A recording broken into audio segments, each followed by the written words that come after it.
But anyway, now this one will shoot these number 11s, but it seems like it likes 1075, which I have to get. I have some right here.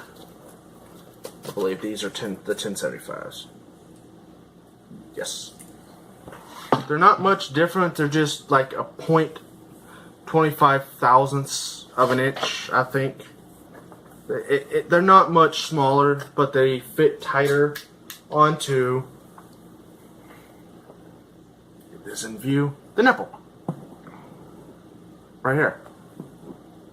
Now the cool thing about most side locks is some side locks have this drum right here, which means as the powder comes down, it'll fill that up. So when the hammer comes down onto the cap, making the nip on the... Sorry, the face she's making is making me lose track, guys. Let me try that again. When the hammer hits the nipple with the cap in between and shoots the spark off, it is kind of like an inline ignition, and it sets a whole main and then goes out. And it's very fast and everything. You can shoot loose powder out of this, like 3F, 2F, loose powder decks. I've seen some videos of people shooting this out of it. I'm going to take a tablet and try it just to experiment. I mean, if that works and then I got 2 more tablets, I'm going to try 100 grain and just see how much of that kicks and if I like it or not. I don't think I will try this Gem Stocky Gold in it because of the shape of it. I think the reason why this works is because as it goes down, it scrapes some off into this drum, or it scrapes just enough off that there's some there, so it hits, when the primer hits, the spark hits it and just kind of trails and ignites it.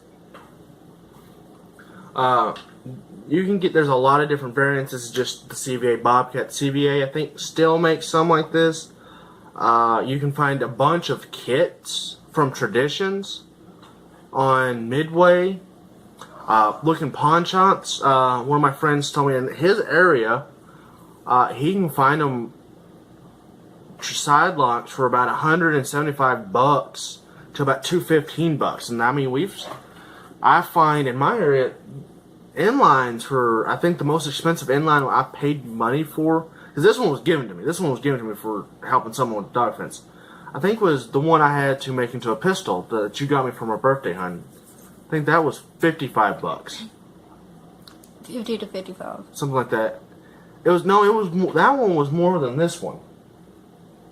This one was $50 even. Now I think that one was like $5 more. But anyway, that one, it looked like it. I can't remember. That was all the way in January, guys. Yeah, that's like almost a year ago. But I had to cut it down to a pistol. And most inlines that you buy nowadays are... Here, let me grab this pistol. This is Wrist Breaker. It's called that for a very special reason. It has a lot of recoil.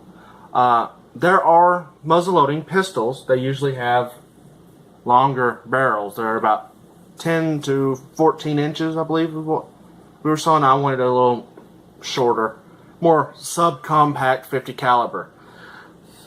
Worst decision I've ever made, but I made it and I'm sticking with it. I'm stubborn like that. Most of them you're going to have are 209, and most 209 breach. I think because there are some that have falling blocks. I'm gonna get that hammer out of the way. They can see that. Most 209s, that's basically what they look like right there. It's just a hole, and then the other half has a firing pin, transfer bar, that hits that, sets it off, and then everything goes, the fire goes straight forward. That's another advantage for the inlines. But if you notice, there is a very tiny gap. That some of the gases can be pushed back, and so it's kind of like a revolver. It has that little bit of a gap. Not much of one, but a little bit of one. And then this one, the reason I like it, I can have it all set up, and then until that trigger hits that hammer's not going forward. And that's a lot of the CVAs. That hammer is not going forward past a certain point unless that trigger's pulled. Okay? Now, side locks do have a safety feature like this. It's called half cock. That's half cock. As much as I pull that trigger, that is not going off. Hard as, I mean,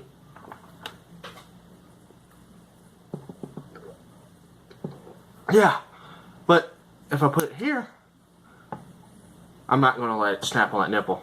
I don't want to break the nipple. Would you get your head out of the gutter?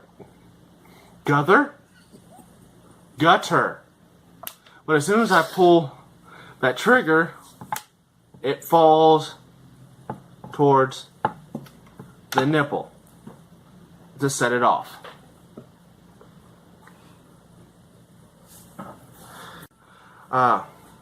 Another thing is, some side locks will allow you to shoot tablet projectiles. Like I said, I've seen some people do this. I'm not sure if I said that or not. We're trying to make sure we've covered all of our bases. Another thing, you can use paper cartridges in these. And both of these. But their designs can be radically different. Can they see these? Both of the rifles. Both of these can shoot. Hold on. Don't move the camera. Don't move the camera. Both of these will shoot paper cartridges pretty well.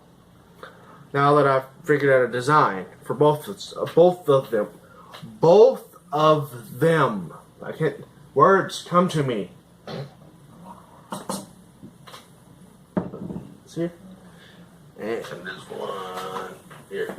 Now, for most of my inlines, I've got some made up for my pistol. I haven't made up any for my rifle, because I usually shoot the same thing. I'm working on combustible cartridges. Here's one. I'll use this one. It's the best looking one. For this one. Just like you would shoot out of a cap and ball revolver. All this is the lead rope bullet, lubed, cigarette paper, and everything right there. And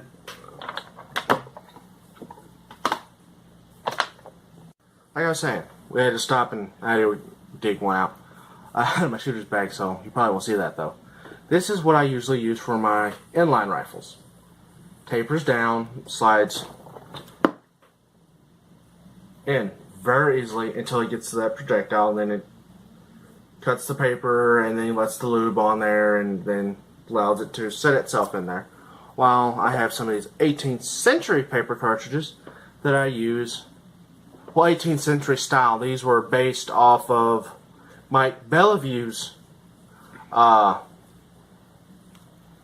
video on them for the 69 caliber Brown Bess. And I just scaled it down to a 50 caliber. And these are for round balls, and they shoot very accurately out of both rifles over here when I'm actually shooting right. And this will I can make some paper, and I have made some for my pistol. You can tell the difference. 40 grains of 3F, 65 grains of 3F, 2F. Okay? Put those in there. But anyway, guys, I hope this information has been helpful, but in my honest opinion, if you're new to this and never shot anything remotely close to even a cap and ball revolver, I would suggest going with the inline route, unless you can find a cap lock muzzleloader.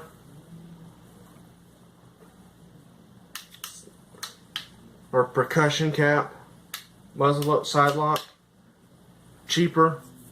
Just kind of whatever's in your budget, guys. Just think about that. First, what is my budget? Okay, I can get an inline or a percussion cap at this pawn shop over here.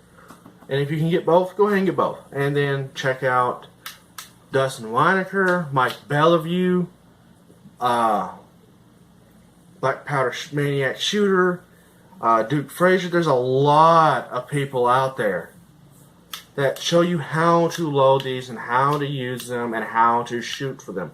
I'm going to do a series on these one after it's coming up here soon.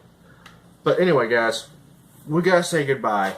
I know you like to hear me drone on and on and on and on like a history teacher and hate my shooting videos. But anyway, guys, we'll see you in the next video. Bye-bye.